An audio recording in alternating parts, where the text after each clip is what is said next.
திருமதி ரேவதி சுப்புலட்சுமி அவர்கள். போற்றுதலுக்கும் வணக்கத்துக்கும் உரிய நடுவர் அவர்களே, ஷிபா மருத்துவமனை சார்பாக உலக இருதய தினத்தை மிக சீரோடும் சிறப்போடும் சமூக பொறுப்போடும் நடத்தி கொண்டிருக்கும் நிர்வாகத்தை சார்ந்த சான்றோர் பெருமக்களே, இந்த அருமையான சபையை நிறைத்து அமர்ந்திருக்கக்கூடிய நெல்லை மண்ணை சார்ந்த ரசிகர் பெருமக்களே, அனைவரையும் வணங்கி மகிழ்கின்றேன். நடுவர் அவர்களே, எனக்கு முன்னால் வந்து பேசிய பவர் ஸ்டார் அவர்கள், அவர் தானே சொன்னாரு நான் வந்த உடனே பவர் வந்தது, நான் வந்த உடனே பவர் வந்ததுன்னார்ல. அந்த பவர் ஸ்டார் அவர்கள் பேசும்போது சொல்றாரு, அவரை நிகழ்ச்சி முடிஞ்ச உடனே அவர் ஒரு நல்ல கண் டாக்டரை பார்க்கிறது நல்லது இல்லையா? அதை போய் முதல்ல பார்த்து உங்க உடல் நலத்தை நீங்க பேணிக்கணும்னு நாங்க கேட்டுக்கிறோம் ஐயா. ஏன் தெரியுமா? அவர் அணியில நடுவுல இருக்கிற எங்க தம்பியை பார்த்து, சிவ சதீஷை பார்த்து 6 பேக் வச்சிருக்கிறவர்னு சொன்னார். இதை விட கண் கோளாறுக்கு வேற ஏதாவது வேணுமா? அங்க பாக்குறதுக்கு 6 பேக் மாதிரியா இருக்கு, 0 பேக் மாதிரி இருக்கு. பாவம். ஏமா, இன்னைக்கு நிகழ்ச்சிக்கு தலைப்பு அவர் தானா? உடல் நலத்தை பத்தி. ஆமா, உங்க அணி தானங்க பேசுது. 0 பெல்ட் மாதிரி இருந்துட்டு அவர் என்ன சொல்றாரு, நான் பெரிய கம்பீரமாக வருவேன். மதுரையில அடுத்த பொங்கலுக்கு அலங்காநல்லூர் வந்து 4 காலை அடக்கணும், ஜல்லிக்கட்டுல கலந்துக்கணும்னு சிவ சதீஷ அன்போட நான் கேட்டுக்கிறேன். என்ன பேச்சுங்கிறீங்க? அதுல ராஜ்குமார் சார் ரொம்ப பயங்கரமா பேசுறாரு. என்னவா, பிளாஸ்டிக் சர்ஜரி பண்ணி அழகுக்காக தங்கள் உடல் ஆரோக்கியத்தை கெடுப்பது பெண்கள்ங்கிறார். எங்கெங்கயோ உலகத்துல நடக்கிறதெல்லாம் நம்ம திருநெல்வேலி சீமையில வந்து இறக்க கூடாது. அப்படி பார்த்தா நாங்களும் சொல்லுவோம், உலகத்திலேயே அழகுக்காக முகத்தை மாற்றுகின்ற பிளாஸ்டிக் சர்ஜரியை அதிக அளவுல செஞ்ச மைக்கேல் ஜாக்சன் உயிரையே விட்டார்னா அவர் ஆம்பளையா பொம்பளையா? ஐயா நடுவர் அவர்களே, எனக்கு எதிரணியில டாக்டர் வந்து முதல்ல பேசும்போது, டாக்டர் மாரிமுத்து ஐயா பேசும்போதே எனக்கு ஒரு சந்தேகம் வந்துருச்சு இல்லையா? அவர் வந்த உடனே முன்ஜாமீன் வாங்கினார் பாத்தீங்க இல்லையா? அவர் முன்ஜாமீன் வாங்கினோடனே எனக்கு சந்தேகம் வந்துச்சு, அவர் மருத்துவர் மாரிமுத்தா இல்லாட்டா வக்கீல் வண்டு முருகனானே தெரியல. ஏன்னா வாங்கிட்டார் இல்லையா, கடல்லே இல்லையா ஜாமீன்.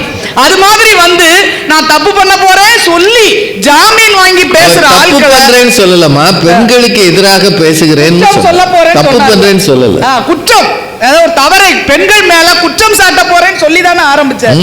நடுவர் அவர்களே, நீங்க மனசாட்சியோட எல்லாரும் சொல்லுங்க, லிப்ஸ்டிக் போட்டு கேன்சர் வந்தது அதிகமா, பான் பராக் போட்டு கேன்சர் வந்தது அதிகமா? அத சொல்லுங்க. நீங்க ஆரம்பிக்கும் போதே சொன்னீங்க, தலைமை உரையில பேசும்போது உடலில் இருக்கின்ற ராஜ உறுப்புகளை பாதுகாக்க வேண்டும்னு. அந்த ராஜ உறுப்புகளை பெருசா கெடுக்கிறது ஆண்களா பெண்களா? நல்ல புகை பிடிச்சி லங்ஸ காலி பண்றது ஆண்களா பெண்களா? தண்ணி அடிச்சு லிவரை காலி பண்றது ஆண்களா பெண்களா? மனசுக்குள்ள 1000 அழுத்தங்களை வெளியவே காட்டிக்காம வச்சு வச்சு இதயத்தை காலி பண்றது ஆண்களா பெண்களா? எல்லாத்துக்கும் மேல எல்லா தவறுகளையும் செய்து ரோட்டு கடையில் உள்ளதெல்லாம் சாப்பிட்டு கிட்னியை காலி பண்றது ஆண்களா பெண்களா? இப்படி எல்லா தவறுகளையும் தாங்கள் செஞ்சுட்டு பெண்கள் மேல மனசாட்சியே இல்லாம வந்து குறை சொல்லிட்டு போயிருக்காங்க. நடுவர் அவர்களே, அதுல ராஜ்குமார் சார் என்ன சொல்றாரு, சிவ சதீஷ் நாங்க பார்க்கும்போது 3-4 மணி இருக்கும், 3-3:30 இருக்கும்.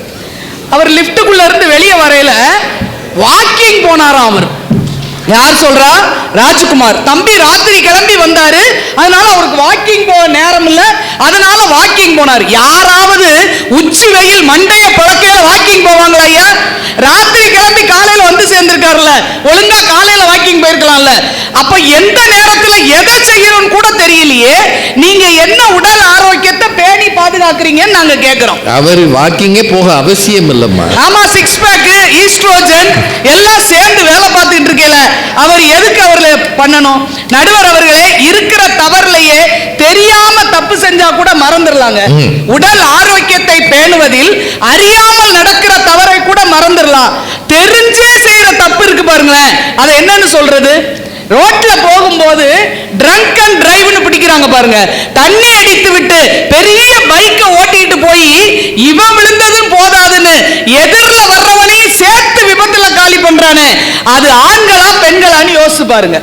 அந்த பிரச்சனையை தன் உடல் ஆரோக்கியத்தை பத்தி மட்டுமில்ல, தான் உயிரை பத்தியோ தான் குடும்பத்தை பத்தியோ கவலை இல்லை இல்லைன்னா ஆண்களுக்கு தான் ஆரோக்கியத்தை பேணுவதில் அக்கறை இல்லைன்னு நாங்க சொல்ல வரோம். நடுவர் அவர்களே, உடம்பு அலுப்பா இருக்குன்னா உடனே பெண்கள் சொல்லுவாங்க அலுப்பா இருக்கு, ஒரு சுக்கு காப்பி போட்டு குடிப்போம். உடனே இவங்க குவார்டர் போட்டு தான் உடம்பு அலுப்பு சரி பண்ணுவாங்க. உடம்பு அலுப்பா இருக்குன்னா குவார்டர் குடிச்சாதான் போகணும். ஒரு ட்ரெயின்ல பயணம் போறோன்னு வைங்களேன், இரவு நேர பயணங்கள்ல போகும்போது பார்த்தா கூல் ட்ரிங்க்ஸ்ல கலந்து வச்சுக்கிட்டு எல்லாரும் முன்னாலேயும் பப்ளிக்கா கூல் ட்ரிங்க்ஸ் குடிக்கிற மாதிரி குடித்து பயணத்தையும் கெடுத்து தன் ஆரோக்கியத்தையும் கெடுக்கக்கூடியவங்களாக இருக்கிறது ஆண்கள் தானே தவிர பெண்களுக்கு அந்த மாதிரி தவறுகள் எதுவுமே கிடையாது. நடுவர் அவர்களே, ரொம்ப யோசிச்சு பாருங்க. இவங்க ஆரோக்கியம் போட்டு ஒரு பக்கம், வீட்டுல இருக்கிறவங்க ஆரோக்கியத்தையும் கெடுக்கிறது ஆண்கள் தான். யோசிச்சு பாருங்களேன். தான் கெட்ட குரங்கு இருங்கம்மா, வேண்டாம், ஏன்னா நல்லா போய்கிட்டு இருக்கு, நல்லா இருக்கு. அது மாதிரி இவங்க கெட்டு போறது மட்டும் இல்ல, குடும்பத்தையும் சேர்த்து கெடுத்துக்கிட்டு இருக்காங்க. எப்படி தெரியுமா? இப்ப பிள்ளைகள் பள்ளிக்கூடம் போயிட்டு வீட்டுக்கு வருது இல்ல, வர்ற குழந்தைகளுக்கு ஒரு நல்ல சிற்றுண்டி கொடுக்கணும்னு நம்ம வீட்டுல இருக்கிற அம்மா என்ன நினைப்போம், ஒரு பாசிப்பயிர் சுண்டல், கொண்டக்கடலை சுண்டல்னு ஏதாவது அவிச்சு வச்சா பிள்ளைகளுக்கு நல்லதுன்னு வைப்போம். ஆனா அப்பா வரும்போது பப்ஸ், வடை, பஜ்ஜின்னு வாங்கிட்டு வந்தா இந்த பையன் சுண்டலை சாப்பிடுவானா வடையை சாப்பிடுவானா? அவன் உடல்ல இருக்கிற ஆரோக்கியத்தையும் சேர்த்து கெடுக்கிற வேலைய ஆண்கள் தான் பார்த்துக்கிட்டு இருக்காங்க. இது மட்டும் இல்லைங்கய்யா, நான் வேலை பார்க்கிறது கல்லூரி, ஆண்களும் பெண்களும் சேர்ந்து படிக்கிற கல்லூரி. அந்த கல்லூரியில பார்த்தாலே தெரிஞ்சிடும் யாருக்கு ஆரோக்கியத்தை பற்றி எண்ணம் குறைவா இருக்குன்னு தெரியும். பெண் குழந்தைகள் வீட்டில இருந்து சாப்பாடு கொண்டு வந்து ஒழுங்கா சாப்பிடும், வீட்டுல இருந்து சாப்பாடு கொண்டு வந்து சாப்பிட்டு தண்ணி குடிச்சு அவங்க உடல் ஆரோக்கியத்தை வச்சுக்கணும். ஆனா பையங்க ஒரு நாள் வீட்டுல இருந்து சாப்பாடு கொண்டு வர மாட்டான். அவனுக்கு இந்த தெருவில் இருக்கிறத சாப்பிட்டு, அது கேண்டீனுக்கு பேரே வச்சிருக்கானுங்க மரண விலாசுன்னு. அது தெரியுது இல்லையா? மரண விலாசுன்னு பேர் வச்சுட்டு அங்கேயே போய் சாப்பிடுறதை தவிர தெரிந்தே தன் உடல் ஆரோக்கியத்தை கெடுத்து கொண்டிருப்பவர்கள் ஆண்களாகத்தான் இருக்கிறாங்க. இது மட்டும் இல்லைங்க, வீட்டுல இருக்கிற குழந்தை இருக்கு இல்லையா, சின்ன பிள்ளைகள், அதுக்கு உடம்பு முடியலன்னு வச்சுக்கோங்களேன், ஒரு 5-6 வயசு பையன். இந்த பையனை அம்மாவும் வேலைக்கு போறவங்களா இருந்தா அப்பா தான் ஆஸ்பத்திரி கூட்டு போவார். அவனை கூட்டிட்டு போயிருங்க, எனக்கு வேலை லீவ் இல்லைன்னு அந்த அம்மா விட்டுட்டு போச்சுன்னு வைங்க, இந்த அப்பா கூட்டிட்டு போய் வைப்பாரு. அவருக்கு எதுவுமே தெரியாது பையனுக்கு என்ன செய்யுதுன்னு. ஆஸ்பத்திரியில கூட்டு போய் வச்ச உடனே டாக்டர் அவனை உட்கார வச்சுட்டு என்ன பண்ணுது அப்படின்னு கேட்பார், அப்பாட்ட கேட்பார், ஏன்னா அவர் தானே பெரியவர்னு. உடனே இவரு அவனை பார்த்து என்னடா பண்ணுது, காய்ச்சலாம். காலையில என்ன சாப்பிட்டான், டேய் காலையில என்னடா சாப்பிட்ட, 2 இட்லி. வாமிட் எதுவும் பண்ணானா, வாமிட் எடுத்தியாடா, டாக்டர் சொல்லுவார் இனிமே நீங்க வெளியே போங்க, நான் அவன்கிட்டே பேசிக்கிறேன். வீட்டுல இருக்கிற குழந்தையினுடைய உடல் நலம் கூட எப்படி இருக்கிறதுன்னு தெரியாத அளவுக்கு இருக்கிற நீங்க எப்படி உங்களுடைய ஆரோக்கியத்தை பேணுவீங்கன்னு கேட்கிறேன். அதுல ராஜ்குமார் சார் பெரிய கொந்தளிச்சார் பாருங்க. வந்து பெண்கள் இன்றைக்கு தாய்ப்பால் கொடுப்பதை கூட தவிர்க்கிறார்கள். அப்படியெல்லாம் கிடையாது.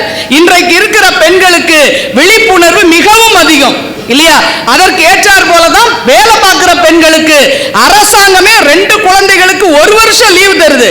அதனால நாங்க பிள்ளைகளை நல்லபடியா வளர்த்து அவர்களுக்கான ஊட்டச்சத்தை கொடுத்து அவங்க ஆரோக்கியத்தை பேணுகின்ற நிலையில் இருக்கிறோம்ங்கிறத தயவு செய்து மறந்துடாதீங்க. நடுவர் அவர்களை, இந்த மண்ணில் தான் நம்ம அதை சொல்லணும். பெண்களுக்கு ஒரு காலத்தில் கல்வி இல்லை, கல்வி இல்லாததனால் அவர்களினுடைய ஞானமோ விழிப்புணர்வோ இல்லாம போய்விடும் என்று சொல்லி வெளிநாட்டில் இருந்த ஒரு பெண் சாராட்டக்கள் என்ற அம்மையார் கால் நடக்க முடியாத நிலையில் படுக்கையில் இருந்த போதும் அங்கிருந்து இந்திய பெண்களுக்கு கல்விதான் விழிப்புணர்வையும் அவர்கள் நலனையும் உருவாக்கும் என்று சொல்லி படுத்த படுக்கையில் இருந்து தன்னுடைய நகை மட்டுமல்லாமல் தையல் தைத்து தன் நண்பர்கள் மூலமாக நிதி திரட்டி கொடுத்து இங்கே அற்புதமாக எழுந்திருக்கிற சாராட்டக்கார் என்ற கல்வி நிறுவனம் லட்சக்கணக்கான பெண்களுக்கு விழிப்புணர்வை ஏற்படுத்தி இருக்கிறது என்றால் பெண்கள் தங்கள் ஆரோக்கியத்தை மட்டும் நினைப்பதில்லை, ஒரு சமூகத்தில் இருக்கிற அத்தனை பெண்களின் ஆரோக்கியமும் சிறப்பாக இருக்க வேண்டும் என நினைக்கக்கூடியவர்கள் பெண்களாகத்தான் நினைக்கிறார்கள். நடுவர் அவர்களே, ஒரே ஒரு விஷயம் சொல்லி நிறைவு செய்றேன். நீங்க நல்லா யோசிச்சு பாருங்களேன். இன்னைக்கு சுத்தத்தை பேணக்கூடியவர்கள் சிறந்தவர்கள் யாருன்னு பார்த்தாலே ஆரோக்கியம் தெரிஞ்சு போயிடும். அப்படிதானா? வீட்டுல காலங்காத்தால படுக்கையிலிருந்து எந்திக்காமலேயே பல்லு விளக்காமலேயே பெட் காஃபி குடிக்கிறது ஆம்பளைங்க. யார் கொடுக்கிறது? நாங்க கொடுத்தாலும் நீங்க குடிக்கணும்ல. பல்லெல்லாம் விளக்கிட்டு வந்தானே குடிக்கணும். பிறர் நலம் பேன்றவங்க பல்லு விளக்குனா தான் கொண்டு வந்து வைப்போங்கய்யா. நீங்க தானே பல்லெல்லாம் விளக்கிட்டு குடிக்கணும். அப்படியே எடுத்து குடிக்கிறது யாரு? 2 வருஷம் ஆனாலும் துவைக்காத ஜீன்ஸை போடுறது யாரு? ஆண்களா தான் இருக்கும். சில ஆண்கள் வந்து சாக்ஸ கலட்டினாங்கன்னா இந்த பெருச்சாலி செத்து கிடக்கிற மாதிரியே ஒரு வாடை இருக்கும், வீடு அப்படி இருக்கும். அப்படி தங்களுடைய சுத்தத்தை பேணிக் கொள்ளாதவர்கள் எப்படி ஆரோக்கியத்தை பேண முடியும்? ஒண்ணு, உடல் ஆரோக்கியத்துல முக்கியமா இருக்கக்கூடியது உணவு பழக்கம் இல்லையா? இந்த புரட்டாசி மாசத்துல சைவ உணவு சாப்பிட்டா உடலுக்கு நல்லது, மழை நேரம் இல்லையா? அதனால ஜீரண சக்தி நல்லா இருக்கணுமேனு சைவம் சாப்பிடுங்கன்னா வீட்டுல இருக்கிற பொம்பளை பிள்ளை கேட்கும். பெண்கள் சாப்பிட மாட்டாங்க, சாமி பேரை சொல்லி பெருமாளுக்காக விரதம் இருப்போம்னு இருப்போம். ஆனா அந்த ஆம்பளைங்க வீட்டுல சைவம் இருக்கட்டுமா அப்படின்னு சொல்லிட்டு வெளியே போய் வெட்டுன்னு வெட்டிட்டு வந்துடுது. உங்களுக்கு உடல் ஆரோக்கியத்துக்காகத்தான் அந்த விரதமே கொண்டு வந்தோம். ஆனால் அந்த விரதத்தை கூட பெண்கள் கடைபிடித்து உடல் ஆரோக்கியத்தை பேணுகிறார்களே தவிர ஆண்களுக்கு அதை பற்றிய விழிப்புணர்வும் கிடையாது, பொறுமையும் கிடையாது என்ற அளவில் ஆண்களை விட உடல் ஆரோக்கியத்தை பேணி காப்பது தன்னுடைய ஆரோக்கியம் மட்டுமல்ல, தன் குடும்பத்தின் ஆரோக்கியத்தையும் பேணி காக்கக்கூடியவர்கள் பெண்களே என சொல்லி வாய்ப்புக்கு நன்றி பாராட்டி விடைபெறுகிறேன். நன்றி, வணக்கம். பெரியவர்களே, முதல்ல இந்த நிகழ்ச்சியை ஏற்பாடு செய்த ஷிஃபா மருத்துவமனைக்கு அத்தனை பேர் சார்பாக மீண்டும் நன்றியை தெரிவித்துக் கொள்கிறேன். எல்லாருக்கும் சமூக அக்கறை இருக்கணும். இன்றைய சூழல்ல மருத்துவம் சார்ந்த விழிப்புணர்வை மக்கள் மத்தியில் உருவாக்கணும். இது நிறைய பத்திரிகைகள் செய்கின்றன, ஊடகங்கள் செய்கின்றன. ஆனால் நகரில் இருக்கிற ஒரு மருத்துவமனை இதற்காக செலவு செய்து ஏற்பாடுகளை செய்து எல்லாரையும் திரட்டி இருக்கிறார்கள் என்று நினைக்கும் போது உண்மையிலேயே பெருமையாகவும் மகிழ்ச்சியாகவும் இருக்கிறது. அவர்களுக்கு வாழ்த்துகள். இந்த மேடையில் 2 மருத்துவர்கள் வந்து இவ்வளவு நேரம் பேசுகிற இந்த இடத்துல அலங்கரிச்சாங்க. இந்த 2 பேரும் அவங்களுக்கு இந்த துறை புதிது. நம்ம ஒன்று சொன்னால் பின்னாடி வர்றவங்க மறுப்பாங்கன்னு தெரியும். ஆனாலும் பரவாயில்லை, பின்னால் வருபவர்கள் தங்கள் கருத்தை மறுத்தாலும் பரவாயில்லைன்னு பெருந்தன்மையோடு வந்த 2 மருத்துவர்களுக்கும் அத்தனை பேரின் சார்பாக வாழ்த்துகள். எல்லாத்துக்கும் மேலே நம்முடைய காவல்துறை உயர் அதிகாரி அவர்கள், சிலம்பரசன் ஐயா அவர்கள் இது 2வது முறையாக எங்கள் கூட்டத்துக்கு வர்றாங்க. அவருக்கு எங்கள் நன்றியும் வாழ்த்துகளும். நீங்கள் எல்லாரும் ஒரு வித்தியாசமான மனநிலையில் இருக்கீங்க. சில ஆள் சொல்லும், யாராக இருந்தால் ஐயா போய் சாப்பிட்டு படுக்க வேண்டியது தானே, ஆண்களாக இருந்தானே பெண்களாக இருந்தானே, இதெல்லாம் இவங்க பேசி என்ன ஆக போகுது. ஆனால் இவங்க பேசினதில் சில செய்திகள் வந்தது, சில விஷயங்கள் உணவை பற்றி மட்டுமே வந்தது. நல்லா யோசிச்சு பாருங்க. இந்த உடம்பு அப்படின்றது எப்படி இருந்தது, எப்படி மாறுகிறது. ஒரு 30-40 வயசு வரைக்கும் துள்ளி ஓட முடிகிறது. ஒரு பஸ் நிக்கல பஸ் ஸ்டாப்லனா விரட்டி ஓடி ஏற முடிகிறது. ஆனா ஒரு 50-60 வயசு வரும்போது பஸ் வந்து நின்னாலும் ஏறுறதுக்கு நேரம் ஆகுது. ஆகுதா ஆகலையா? இறங்குறதுக்கு நேரம் ஆகுது. 3 படி தாவினவர்கள் ஒரு படியா இந்த காலை வச்சு இன்னொரு காலை வச்சு இன்னொரு காலை வச்சு இப்படிதான் இறங்க முடிகிறது. இப்போ இந்த மெக்கானிசம், இந்த உடம்புன்றது ஒரு அபூர்வமான இறைவனின் படைப்பு. இதுக்குள்ள என்னென்ன இருக்கு தெரியுமா? மனித உடம்பினுடைய வேல்யூ, மதிப்பு என்னன்னு வியாதி வந்தால்தான் தெரியும். வியாதி வரும்போதுதான் தெரியும். ஒரு இதயம் அது சரியில்லைன்னா 4 லட்சம் 5 லட்சம் செலவாகுது. ஒரு ஈரல், கல்லீரல் சரியில்லைன்னா எத்தனை லட்சம் செலவாகுது. இருக்கிறதுலே கஷ்டமான அறுவை சிகிச்சை கல்லீரல் மாற்றுன்றாங்க, 20 லட்சம் வரைக்கும் செலவாகுன்றாங்க. கிட்னி, அதுவே ஒரு பெரிய பிரச்சனையாகிடும். அப்படின்னா நம்ம உடம்புல இருக்கிற ஒவ்வொரு உறுப்பும் கடவுள் நமக்கு இலவசமாக கொடுத்துருக்கிறாரியா. ஆனால் அதை கெடுக்கிறமே, இது நியாயமா? அதை சரியா பராமரிக்கணுமா இல்லையா? அதை சொல்வதற்கு தான் இந்த பட்டிமன்றத்தை ஷிஃபா மருத்துவமனை ஏற்பாடு செய்து. நீங்க வாகனங்கள்ல பயணம் பண்ணும்போது பாருங்களேன், நல்லா ஓடிக்கிட்டு இருக்கிற வரைக்கும் மதுரைன்றது 2 மணி நேரம் தான். டயர் பஞ்சர் ஆனாலோ இன்ஜின் தகராறு ஆனாலோ மதுரைன்றது எத்தனை மணி நேரம் தெரியாது. அப்படிதான் வாழ்க்கையும். ஓடிக்கிட்டு இருக்கிற வரைக்கும் சூப்பரா இருக்கும், இடைஞ்சல் ஆச்சுன்னா இடைஞ்சல் தான்.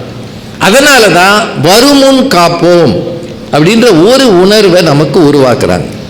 இதுல யார் ஆண்களா பெண்களா? 2 சைடும் ஒருத்தர் நிறைய சொல்லியிருக்கிறாங்க.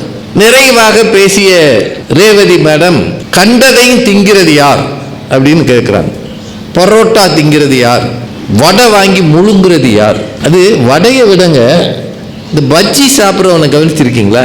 அந்த இலையில பஜ்ஜியை வச்சு அது தலையில் கொஞ்சம் சட்னியை ஊற்றி அதை பிக்கும்போது அவனை கவனிங்களேன், வாழ்க்கையின் உன்னதத்தை அனுபவிக்கிற மாதிரியே இருப்பான். அதை பிச்சு பாதியை வாயில் போட்டுட்டு அதை கடிச்சிட்டு திரும்பவும் அந்த சட்னியில் ஒரு துவைப்பான். அது சட்னி பத்தலையா, பாதி பஜ்ஜியை தின்னுட்டு அவட்டுவானே, சட்னி ஊற்றுங்கண்ணே. ஒரு பஜ்ஜியை வாங்கிட்டு எவ்வளோ சட்னி தான் ஊற்று. சுவை என்பது மனிதனை கண்ட்ரோல் பண்ணுகிறது. சில பேர் வாழ்வதற்காக சாப்பிடுகிறார்கள், சில பேர் சாப்பிடுறதுக்காகவே வாழ்கிறார்.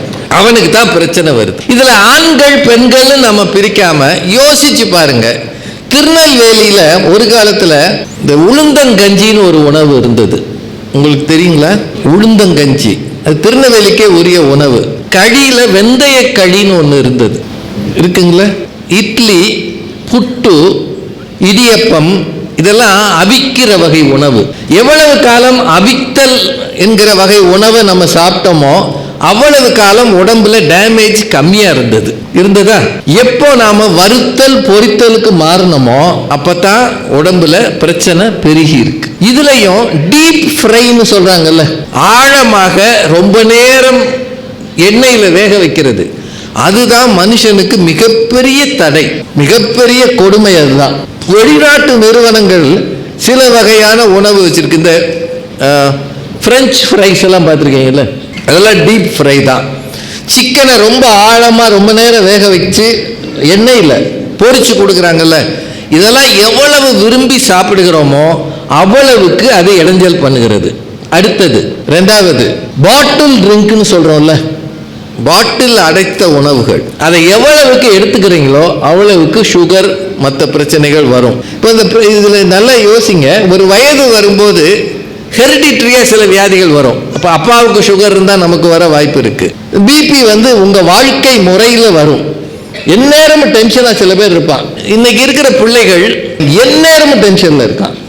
ஒரு நேரம் கூட அவனால் நிம்மதியாக இருக்க முடியாது. அவங்களுக்கெல்லாம் சீக்கிரமே இந்த ரத்த கொதிப்பு மாதிரி வியாதி வரும்.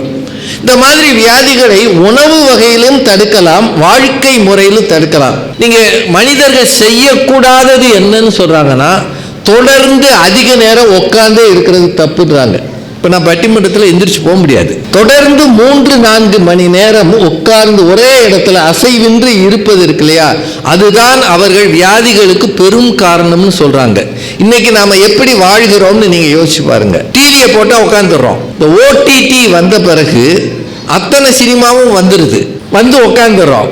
குடும்பமா என்ன செய்யறோம், சைட்ல ஒன்றை வச்சுக்கிறோம், மல்லாக்க படுத்துடுறோம், படுத்து பார்த்துக்கிட்டு இருக்கிறோம், தின்னுக்கிட்டே இருக்கிறோம். அப்படின்னா உடல் இயக்கம் குறைய குறைய வியாதிகள் பெருகும். அதுவும் இதயம் சம்பந்தமான வியாதிகள் அதிகம் வர வாய்ப்பு இருக்கிறது. இதை உணர்த்துவதும் உங்களுக்கு சொல்லுவதும் தான் இந்த பட்டிமன்றத்தின் நோக்கம். இதை ஆண்கள் நல்லா பார்த்துக்கிறாங்களா, பெண்கள் நல்லா பார்த்துக்கிறாங்களான்றத ஒரு 10 நிமிஷம் எடுத்துக்கலாமா அதை சொல்றதுக்கு? 2-3 விஷயம் இவங்க சொன்னாங்க. மன இறுக்கம்னு இருக்குல்ல, அது ரொம்ப டேஞ்சரஸ். மன இறுக்கம், அரங்கத்தனமா இருக்கிறது, அப்படி இருக்கிறது ரொம்ப டேஞ்சரஸ். கலகலன்னு பேசுறது ரொம்ப நல்லது. அதனால்தான் இந்த மாதிரி இடங்களுக்கு வந்து வாய் விட்டு சிரித்தால் என்ன போகும், நோய் விட்டு போகும். நாங்க செய்யறதுல என்ன பெரிய விஷயம் கிடைக்கிறது மக்களுக்கு? நிறைய பேர் கேட்பாங்க, பட்டிமன்றத்தால் என்ன பயன், சமூகத்தை மாத்தி இருக்கா அப்படியெல்லாம் கேட்பாங்க. ஒரே ஒரு விஷயம்தான், ஒரு பரந்த அரங்குல 100, 200, 500 பேர் உட்கார்ந்து மனம் விட்டு சிரிக்க ஒரு வாய்ப்பை தருகிறதே, அதுவே பட்டிமன்றங்களின் பெரும் பயன். வேற எங்கேயும் நம்ம அதை செய்ய முடியாது. நம்ம வீட்டில் உட்காந்து நீங்களே யோசிச்சு பாருங்க, உங்க வீட்டில் எல்லாருமா உட்காந்து கலகலன்னு சிரிச்சது கடைசியா எப்போ? நம்ம சிரிச்சா அந்த அம்மா அங்கிருந்து என்னத்துக்கு சிரிப்பு, எதை நினைச்சு சிரிக்கிறீங்க? அந்த அம்மா சத்தம் போட்டு சிரிச்சா யார் என்ன சிரிப்பு? நம்ம 2 பேரும் இப்படி இருந்தா பயலுக்கு எப்படி சிரிப்பாங்க? அவன் கிளம்பி வெளியே போயிடுறான். நீங்க பாருங்களேன், ஒரு 20, 30, 25 வயசு வரைக்கும் எவ்வளவு சிரிச்சிருக்கிறோம். சின்ன பேர் விளையாடும் போது பாருங்களேன், எதுக்கெல்லாம் சிரிக்கிறாங்க. ஒருத்தர் கீழே விழுந்தா சிரிக்கிறான், அவனுக்கு மூக்கோழுது தான் சிரிக்கிறான், எல்லாத்துக்கும் சிரிக்கிறாங்க. ஒரு 40 வயசுக்கு மேல நல்லது நடந்தா கூட சிரிப்பு வர மாட்டேங்குது. எப்போ சிரிக்க மறக்கிறோமோ அப்போது முதுமையை நோக்கி போகிறோம். எப்போது சிரிக்க மறக்கிறோமோ அப்போது வியாதிகளை பெருக்கிக் கொள்கிறோம். உண்மையா இல்லையா? இது ரெண்டு முக்கியமானது. அதனால் உங்களுக்கு நேரம் இருக்கும்போது, வாய்ப்பு இருக்கும்போது நண்பர்களாக உறவினர்களாக கூடி சிரிங்க. இது ரொம்ப வேண்டிய ஒரு விஷயம். ரெண்டாவது, ஆண்கள் சில தவறான பழக்கங்களை செய்கிறார்கள். இவங்க 3 பேருமே அதை சொன்னாங்க. அதுல உண்மை இருக்கா இல்லையா? இது உடல்ல என்ன பாதிப்பை உண்டாக்குது தெரியல. திரும்பி வரும்போது தெருவில் எவனும் மதிக்க மாட்டேங்கிறான். வீட்டுக்குள்ள போனா மனைவி வெறுப்பா பார்க்கறாங்க. பிள்ளைகள் அற்ப பய மாதிரி பார்க்கறான். சார், யாரோட அவமரியாதையை நம்ம வாங்கிக்கலாம் சார். ஆனால் நம்ம பெத்த பிள்ளைகளே நம்மளை கேவலமாக பார்க்கறது இருக்கு இல்லையா, அதுதான் வாழ்க்கையின் மிகப்பெரிய சோகம். அதுக்கு ஒரு மனிதன் காரணமாக இருந்தான்னா அந்த செயலை செய்யலாமா ஐயா? அப்படின்னா ஆண்கள் நிறைய பேர் குடிக்கிறாங்க அப்படின்றது ஓரளவுக்கு குடிக்கிறாங்க, அது இல்லைன்னு சொல்ல முடியாது. அதை விட கொடுமை என்ன தெரியுமா? 15-16 வயசு பயலுக்கு கூட இப்போ அதை ஆரம்பிச்சிட்டாங்க. விழா அப்படின்னா அதுதான். கல்லூரிகள் பள்ளிகளில் இருக்கிற விழாக்கள், அது ஆண்களும் சரி பெண்களே அதுக்கு போகிறாங்கன்னு பெருநகரங்களில் சொல்கிறாங்க. இளமை குடித்து தன்னை தீயிலே போய் கருக்கி கொள்கிறது போல கெடுத்து கொள்கிறது. இதெல்லாம் இந்த சமூகம் பார்க்கணும். இதில் ஆண் பெண்ணுன்னு நான் பிரிக்க விரும்பலை. குடியை நோக்கி போகிறவர்கள் சீக்கிரமே தங்கள் வாழ்க்கையை முடிக்கிற இடத்துக்கு போகிறார்கள் என்கிற ஒரு செய்தியை இந்த மேடையில் இருக்கிற எல்லாரும் சொல்லியிருக்கிறாங்க. அதை இந்த பொதுமக்கள் ஏற்றுக்கொள்ள வேண்டும் என்று தயவாக கேட்டுக்கொள்கிறேன். இதில் ஆண் பெண்ணுன்னு பிரிக்கல, ஏன்னா 2 பேருமே அதை செய்கிறாங்க. அடுத்தது, புதுசா ஒரு சிஸ்டம் இப்ப வந்திருக்குங்க. நம்ம ஊர்ல நியதிகள்னு வச்சிருந்தாங்க. நியதிகள்னா என்ன? காலையில சீக்கிரம் எந்திரிக்கணும், சூரிய உதயத்துக்கு முன்னாடி எந்திரிக்கணும், ராத்திரி 8:30-9 தூங்கணும் அல்லது 10 தூங்கணும், மாலையில 6-7 சாப்பிடணும், இரவு உணவு அதுக்குள்ள முடிச்சிடணும். இது இன்னைக்கு யாராவது செய்றீங்களா? இந்த கூட்டத்தில் 12 மணிக்கு பக்கெட் பிரியாணி வாங்குறாங்க. மிட் நைட்டியா 12 மணிக்கு பக்கெட் பிரியாணி. அது அகாலம் நேரம்னு சொல்லுவாங்க. இரவு கடை பேரே 12 மணி பிரியாணின்னு போட்டிருக்கான். மதுரையில் நான் பார்த்தேன். அவன் நடுராத்திரில் உட்காந்து திங்கிறான். அந்நேரம் ஒரு கோஷ்டி திங்குதுங்க. கண்ட நேரத்திலும் தேவையற்ற உணவை, அதுவும் நான்வெஜ் நைட்டில் சாப்பிட்றவங்களுக்கு இந்த மாதிரி பிரச்சனைகள் அதிகம் வரும். நம்ம ஊரில் நிறைய விஷயங்களை ஒழுங்குபடுத்துனாங்க ஐயா. சில மாதங்களில் நான்வெஜ்ஜை தடை பண்ணாங்க. அது குறிப்பாக இந்த புரட்டாசி மாதம், சில பேர் மார்கழியில், கார்த்திகையில், இதெல்லாம் மழைக்காலம் என்பதால் நம்ம உடம்புல கண்ட வியாதியும் வந்துடக்கூடாதுன்னு இதெல்லாம் தடை பண்ணாங்க. அதையும் மீறி எதையும் சாப்பிடுவதுன்னு ஒரு ஜனம் பெருகி இருக்குன்னா அது ஆணாக இருந்தாலும் பெண்ணாக இருந்தாலும் அது நியாயம் இல்லை. அதை மாற்ற வேண்டும் என்கிற ஒரு செய்தியையும் நீங்கள் மனசில் வச்சுக்கோங்க. மேடம் ஒரு நல்ல விஷயம் சொன்னாங்க. தன் உடல் நலத்தை பேணி மற்றவர்கள் உடல் நலத்தையும் பேணுவது பெண்கள் அப்படின்னு சொன்னாங்க. அது ஒரு அருமையான பாயிண்ட். வீட்டில் யாருக்காவது உடம்பு சரியில்லைன்னா யார் பார்க்கறது? அம்மா தானே, மனைவி தானே. அப்பா எனக்கு காய்ச்சலாக இருக்குப்பா, உன் மடியில் படுத்துக்கிறேன், போடா அங்கே போய் படுறா, போடா நான் வேலைக்கு போகணும்டா. அந்த அம்மா வந்து படுறா படுறா படுறா, அம்மா தட்டி கொடுப்பனா, நீ அப்படியே தூங்கிடுவியா, அப்படி தானே சொல்கிறாங்க. ஒரு பையனுக்கு வீட்டில் உடம்பு சரியில்லைன்னு வைங்க, கணவன் மனைவியும் வேலைக்கு போகிறாங்கன்னு வச்சுக்குவோம், யார் லீவ் போடுவா? அம்மா தான். அப்பா லீவ் போட்டு பார்ப்பாரா? அவர் ஆஃபீஸில் என் மகனுக்கு உடல்நிலை சரியில்லாததால் நான் வீட்டில் இருந்து மருந்து கொடுக்குறேன்னா அங்கே மேனேஜர் சொல்லுவார், ஏன் உங்கள் வீட்டம்மா இல்லை, அந்த அம்மாவை பார்க்க சொல்லியா, நீ இருந்தேன்னா அவனுக்கு காய்ச்சல் கூடுமியா, நீ இங்கே வா, இங்கேயே இங்கே காய்ச்சலை கூட்டு சொல்லுவாங்கல்ல. அப்போது கவனமாக பார்ப்பது, யாருக்காவது உடம்பு சரியில்லைன்னா கவனிப்பது, அது ஆணா பெண்ணான்னு பார்த்தா பெண்கள் தான். சரிங்களா? ஆஸ்பத்திரிக்கு போறீங்க, இப்போ டாக்டர்ஸ் இருக்கிறாங்க, இங்கேயே பாருங்க, ஒரு ஆண் டாக்டர் இருக்கிறாரு, ஒரு பெண் மருத்துவர் இருக்கிறாரு. ஒரு காலத்தில் இவ்வளவு பெண்கள் இல்லை. இங்க இந்த சாரா டக்கரை பற்றி சொன்னாங்க. அந்த சாரா டக்கர் இந்த இந்தியாவுக்கே வந்ததில்லை. ஏன் தான் ஊரை விட்டு அதிகம் போனதில்லை. அவங்க கூட பிறந்த அண்ணன் டக்கர்னு ஒருத்தர் தான் இங்கே கிறிஸ்தவ பணிக்கு வந்தார். அவர் மூலமாக அன்றைய திருநெல்வேலி எப்படி இருந்ததுன்னு தெரிஞ்சுக்கிட்டு அந்த அம்மா கொஞ்சம் கொஞ்சமாக காசு சேர்த்து அங்கேருந்து இங்கே அனுப்பினாங்கன்னா எவ்வளோ பெரிய விஷயம் ஐயா அது. கண்ணுக்கு தெரியாத மக்களை, அடுத்த தலைமுறையை காப்பாற்றுவதற்கு எங்கோ ஒரு பெண் ஆசைப்பட்டு இருக்கிறார் என்றால், தலைமுறைகளை தாண்டி இங்கே கல்வி கற்கிற எல்லாரும் நினைக்க வேண்டிய ஒரு உயிர் சாரா டக்கரின் உயிர் இல்லையா? ஒரு பெண்மணி. ஏன்னா பெண்களுக்கு பேணி பாதுகாப்பதுன்ற எண்ணம் இருக்கிறது. பெண் என்ற சொல்லே பேண் என்கிற சொல்ல இருந்து வர்றதா, பேணி பாதுகாப்பது. மற்றவர்களுக்கு ஆஸ்பத்திரியில் நர்சிங்கில் இருக்கிறது பெரும்பகுதி யாரு டாக்டர்? பெரும்பகுதி ஆண் நர்சஸ் இருக்கிறாங்க, ஆனால் உதவியாளராக இருப்பாங்க. இந்த சவுதியிலலாம் ஆண் நர்சஸ் நான் நிறைய பேர் பார்த்துருக்குறேன். பெரும்பகுதி நர்சிங் அப்படின்றதே பெண்கள் தான். அவங்களுக்கு தான் டெண்டராக கவனமாக பார்த்துக்கிறது. ஆண் நர்ஸாக இருந்தால் கை தூக்கு, நீட்டு, இங்கே திரும்ப. இப்போ 5ஆம் கிளாஸ் வரைக்கும் டீச்சரே பெண்கள் தானுங்க. ஏன் 5ஆம் கிளாஸ் வரைக்கும் ஆண்களை டீச்சராக போடலை? தொலைச்சு போடுவேன். அவன் அன்னைக்கோட பள்ளிக்கூடம் வர மாட்டான். மிஸ்ஸுனா சரிடா கண்ணா நீங்கள் வந்து உட்காரு படி அப்படி சொல்லுவாங்கல்ல. நமக்கு தான் அது வராதுல்ல, தொலைச்சே விடுவோம் ஒன்னே.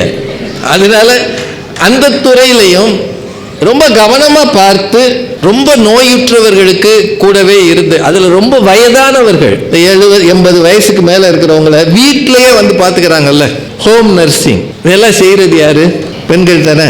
அப்புறம் இந்த 2-3 குற்றச்சாட்டு வச்சாங்க, தாய்ப்பால் கொடுப்பதில்லை. அதெல்லாம் இப்போ அது பழைய கதை. இது இப்போ இருக்கிற பிள்ளைங்க தங்கள் குழந்தைகளை ரொம்ப கவனமாக பார்த்துக்கிறாங்க, ரொம்ப கவனமாக பார்த்துக்கிறாங்க. எந்த அளவுக்கு கவனமாக பார்த்துக்கிறாங்கன்னா, மாமனார் மாமியார் கூட கிட்ட வரக்கூடாது. வந்த தொலைச்சு விடுவேன். என் பிள்ளைய நானே பார்த்துக்கிறேன். மாமனார் இன்ஃபெக்ஷன் ஆகுமா, என்னென்னமோ ஃபெக்ஷன் ஆகுமா, அஃபெக்ஷன் மட்டும் இருக்கக்கூடாதுன்னு பார்த்துக்கிறாங்க. அது உண்மைதான். அது இன்ஃபெக்ஷன் ஆகும் இதெல்லாம் சொல்கிறாங்க. அது அம்மா மாதிரி, டாக்டர் அம்மா மாதிரி மருத்துவர்களும் சொல்லிடுறாங்க, தலைக்கு எண்ணெய் வைக்காத. அந்த காலத்தில் பிள்ளை பிறந்தால் சீனி தண்ணி கொடுப்பாங்க. தாய் மாமா வந்து நாக்கில் பேனாவெல்லாம் வைப்பான், அப்போ தான் படிப்பானா. அதுக்கு சேனை வைக்கிறதுன்னு பேர். இப்போ சேனையாது காணையாது, கிட்டியே வரக்கூடாது. தண்ணி கொடுக்காத, எண்ணெய் வைக்காத. அப்புறம் அந்த காலத்தில் எங்களுக்கெல்லாம் சில மருந்துகளை உரசி பேர் சொல்லாததுன்னு ஒன்று இருந்துச்சு. பேர் சொல்லாததுன்னு சொல்லிட்டோம். அதெல்லாம் உரசி தேனின்னு வச்சு நாக்கில், அது ஒன்றுமே பண்ணக்கூடாதுன்றாங்க. ஏதாவது ஆச்சுன்னா என்கிட்ட வா. அதானுங்க கரெக்ட் டாக்டர். அப்படி வந்துருச்சு. அதனால அதெல்லாம் பண்றாங்க. ஓரளவு பெண்கள் இந்த காலத்தில் பார்த்துக்கிறாங்க. ஏன்னா அவங்களுக்கு முன்ன மாதிரி 4-5 பிள்ளைகள்லாம் கிடையாதுங்க. 1 1 2 2 அதுதான். அதனால தங்கள் பிள்ளைகள் மீது தாய்மார்கள் அன்பு காட்டுவதும் பராமரிப்பதும் இன்றைக்கு அதிகரித்துத்தான் இருக்கிறதே தவிர அதை குற்றச்சாட்டாக வைக்க முடியாது. நல்லதா செய்யறாங்க. எங்க வந்து நிக்குது இது? ஒரு விஷயத்துக்கு வாங்க. பெண் தன்னை கவனிக்கிறதை விட தன் குடும்பத்தை அதிகம் கவனிக்கிறாள். வீட்டுக்காரர் லேசா தும்முனாரு, இருமுனாரு, அல்லது இப்படியே மயங்கின மாதிரி இருந்தாருன்னா அடுத்த நொடி கிளம்பு கிளம்பு கிளம்பு, டாக்டர்கிட்ட போ, கூப்பிடுறா, டே கூப்பிடுறா, ஷிஃபா மருத்துவமனை கூப்பிடு, ஆள் அனுப்பு சொல்றாங்க. தனக்கு ஏதாவது பிரச்சனைனா, என்னம்மா ஒன்றும் இல்லை, எங்கள் ஆளுகளுக்கே இது வருமா, எங்கள் அம்மா சொல்லியிருக்கு, அதெல்லாம் சரியாக போகும், கொஞ்ச நேரம் படுத்தன்னா சரியாக போகும். அவர் சொல்ல, நீ படுத்தேன்னா வீடை யாருமா பார்க்கறது, எந்திரிச்சிடுவேன். தன்னை சரியாக கவனிக்காதவர்கள் பெண்கள். ஆண்கள் வந்து தவறான பழக்கங்களால் கெடுத்துக் கொள்கிறார்கள். ஆனால் பெண்கள் தன்னை சரியாக கவனித்துக் கொள்ளாமல் உடல் நலத்தை பாதிப்படைய செய்கிறார்கள். இது உண்மையா இல்லையான்னு நீங்களே யோசிச்சுக்கணும். மன அழுத்தம்ன்றது ரொம்ப மோசமானது. கவிதா மேடத்துக்கு யாரோ ஒரு ஃப்ரெண்ட் இருக்கிறாங்க, அதனால அவங்க மன அழுத்தத்தெல்லாம் அவங்ககிட்ட கொட்டிடுறாங்க. அப்புறம் அவ தெருவில் தெரியுறாங்க. ஆனால் உண்மையிலேயே எல்லா பெண்களும் மனம் திறந்து பேசுறீங்களா? நான் உங்ககிட்ட நேர்மையாக கேட்குறேன். உண்மையிலேயே மறைத்து வைத்து புழுங்குவது பெண்களின் இயல்பு. எத்தையாவது ஒன்றை யோசிச்சு படுத்தா அப்படியே மேலே பார்த்து, என்னம்மா நாளைக்கு என்ன குழம்பு வைக்கிறதுன்னு யோசிக்கிறேன். ஏய், இதுக்கேம்மா இப்படி இப்படி கையை வச்சுக்கிட்டு இப்படி வானத்தை பார்த்துக்கிட்டே இருக்க, என்ன செய்யறது, நான் தானே வைக்கணும், இதுக்காக பக்கத்து வீட்டுக்காரியா வைப்பா, நீ தான் வைக்கணும், அவள் வச்சா உங்களுக்கு பிடிக்குமே. ஏய், நான் எப்பம்மா சொன்னேன், இப்போ தானே சொன்னீங்க. ஏய், நான் சொல்லவே இல்லைம்மா, நீ என்ன வைக்கிறதுன்னு கேட்டேன், நான் சொன்னேன்.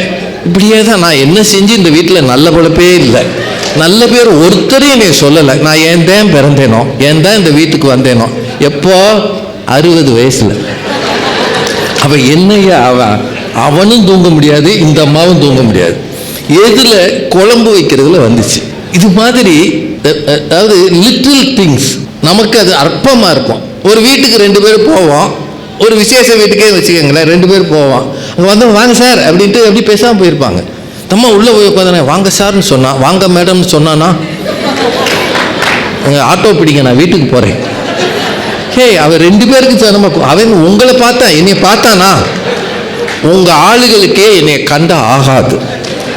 நான் எப்பம்மா அவன் சொன்னான், அவன் எதை கவனிக்காமல் போயிருப்பான். நான் இந்த இடத்துக்கு வந்ததே தப்பு, நான் இதுக்கு ஒரு ட்ரெஸ் பண்ணி இதுக்கு ஒரு சேலை கட்டி இதுக்குன்னு ஒன்று பண்ணி எதுக்கு வந்தேன்.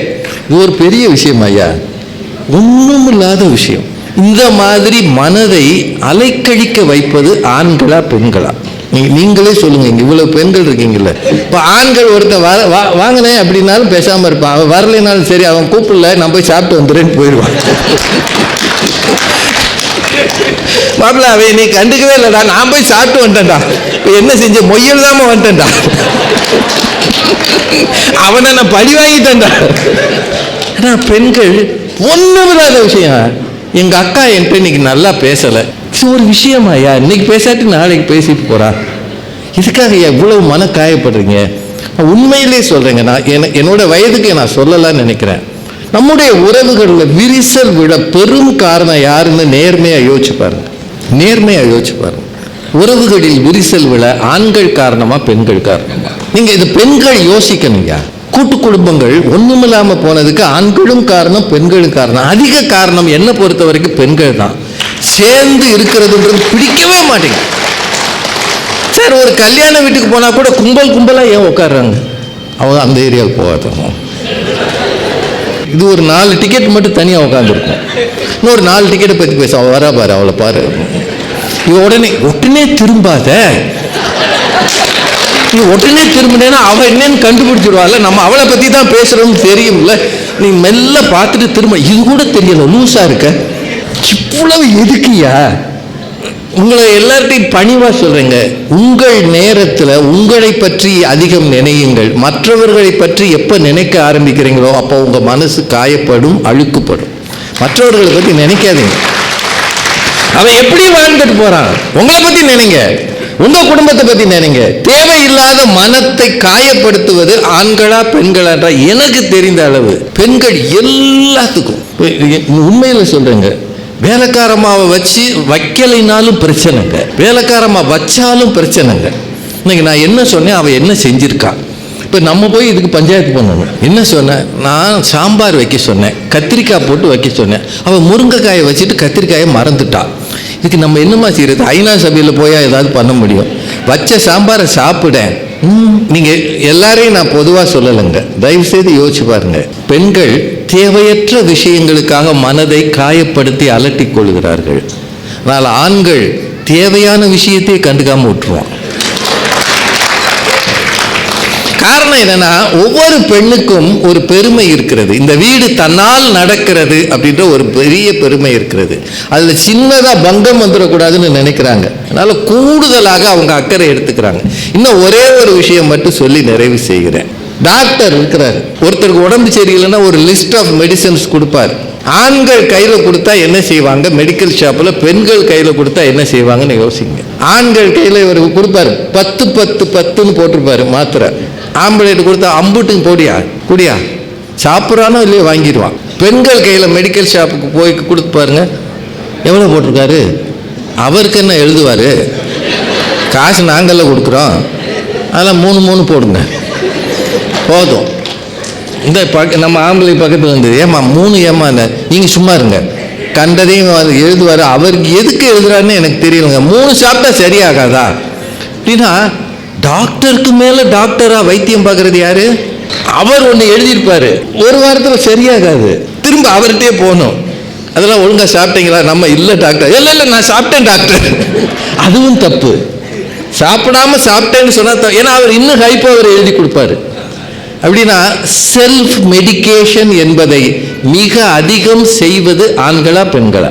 ஒவ்வொரு பெண்ணினுடைய கைப்பையிலையும் டோலோ 650, பாராசிட்டமால், அவுள் இருந்த காலம் போய் அவில் இருக்கு. கண்ட மாத்திரையை வயிறு வச்சுக்கிறது, லேசா தலைவலிக்கிற மாதிரி இருக்கு, ஒரு டோலோ போட்டுக்கவா? இது என்ன மிட்டாயாது? மாத்திரைகளை எவ்வளவு தள்ளி வைக்கிறீர்களோ அந்த அளவு ஆரோக்கியம் உங்களோடு கூட இருக்கும். தயவு செய்து யோசிச்சு. வியாதி வராமல் நீங்களா கற்பனையா வியாதி கொஞ்ச நேரம் தலைவலிச்சா வலிச்சுட்டு போகுது, கொஞ்ச நேரத்துல சரியாயிடும்ல. அத்தனை மாத்திரையும் வீட்டில் வாங்கி வச்சுட்டு போற வரவர்கள்லாம் கொடுக்கறது. என்கிட்ட இருக்கு டோலோ, சாப்பிட்றியா? இது என்ன டெய்ரி மில்க் சாக்லேட்டா? எனக்கு என்னவோ ஆண்கள் தவறான பழக்கங்களினால் தங்களை கெடுத்துக் கொள்கிறார்கள். ஆனால் பெண்கள் செலவாயிடுமே என்ற எண்ணத்தில், பிரச்சனை ஆயிடுமே என்ற பயத்தில், சொன்னால் எதுவும் வந்துவிடுமோ என்ற கவலையில், செல்ஃப் மெடிகேஷன் என்கிற ஒரு தவறான செய்கையால, முழுமையாக எதையும் செய்து மருந்துகளை சாப்பிடாத ஒரு தவறான பாதையால தங்களை கெடுத்துக் கொள்கிறார்கள் பல இடங்களில் என்று தோன்றுகிறது. உண்மையிலேயே இந்த தலைப்புக்கு நடுவராக இருந்து தீர்ப்பு சொல்லுகிற தகுதி எனக்கு இல்லை. ஆனால் அனுமானத்தில் சொல்றேன், இதுக்கு உண்மையிலேயே டாக்டர் அம்மாவோ தான் செய்யணும். எனக்கு தோன்றுவதை சொல்றேன். பெண்கள் வீடு முழுக்க நல்லா இருக்கான்னு பார்க்குறாங்க, ஆனால் தான் நல்லா இருக்கிறான்னு பார்க்கறது குறைவு. அதுதான் உண்மை. மாமனாருக்கு மாமியாருக்கு பிள்ளைகளுக்கெல்லாம் அப்படின்னா ஓடி ஓடி செய்கிறாங்க. ஆனால் தனக்கு வந்த சரியாயிடும்ன்ற ஒரு குருட்டு தைரியத்தில் இருந்துடுறாங்க. வேணுக்குன்னு செய்யறதில்ல, அறியாமையில் அல்லது அஜாக்கிரதையாக செய்கிறார்கள். ஆண் எப்படியாவது தெருவில் ஓடுறான், 2 உளுந்த வடையை சாப்பிட்டாலும் 4 தடவை ஓடிடுறான். நாய் துரத்தியாவது ஓடிடுறான். அவனுக்கு ஏதோ ஒரு அச்ச உணர்வு வந்துடுது. ஆனால் பெண்களுக்கு ஒரு அசட்டு துணிச்சல்ல, மற்றவர்கள் உடல் நலத்தை பேணுவது போல தங்கள் உடல் நலத்தை பேண கொஞ்சம் தவறுகிறார்கள் என்பதால் எனக்கு என்னவோ இன்றைய சூழ்நிலையில் உடல் நலத்தை பேணுவதில் ஆண்கள் முந்தி நிற்கிறார்கள்.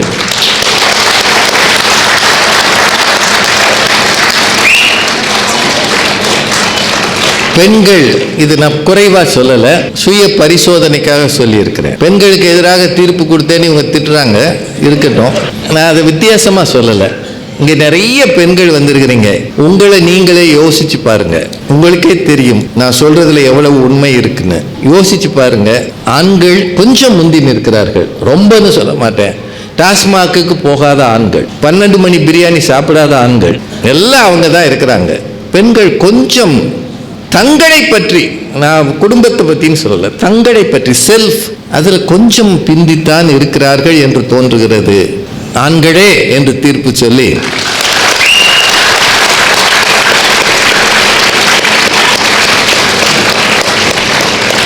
இந்த பட்டிமன்றம், நான் எல்லா பட்டிமன்றத்திலையும் தைரியமாக தீர்ப்பு சொல்லுவேன். ஆனால் இங்கே கொஞ்சம் யோசிக்கத்தான் வேண்டி இருக்கிறது. இது எல்லாருக்குமான ஒரு விழிப்புணர்வு நேரம். அதுக்கு தான் ஷிஃபா மருத்துவமனை ஐயா அவர்கள் இவ்வளவு ஏற்பாடு செஞ்சிருக்கிறாங்க. யோசிச்சுக்கங்க, நம்ம உடம்பு பெரிய சொத்து, சேர்த்து வைத்த சொத்து அல்ல, உடல் நலம்தான் பெரிய சொத்து. அதிலும் இருதயம் என்பது இன்னும் பெரிய சொத்து. அதன் இயக்கம் சரியாக இருக்க வேண்டும். உலக இருதய தினம் 29ஆம் தேதி, டோன்ட் மிஸ் அ பீட் என்கிற அந்த தாரக மந்திரத்தை இந்த ஆண்டு வைத்திருக்கிறார்கள். துடிப்பதை கவனியுங்கள், கவனமாக இருங்கள், நலமோடு வாழுங்கள் என்பதுதான் ஷிஃபா மருத்துவமனையின் வாழ்த்து என்று சொல்லி நல்ல வாய்ப்புக்கு நன்றி கூறி நிறைவு செய்கிறேன். நன்றி, வணக்கம்.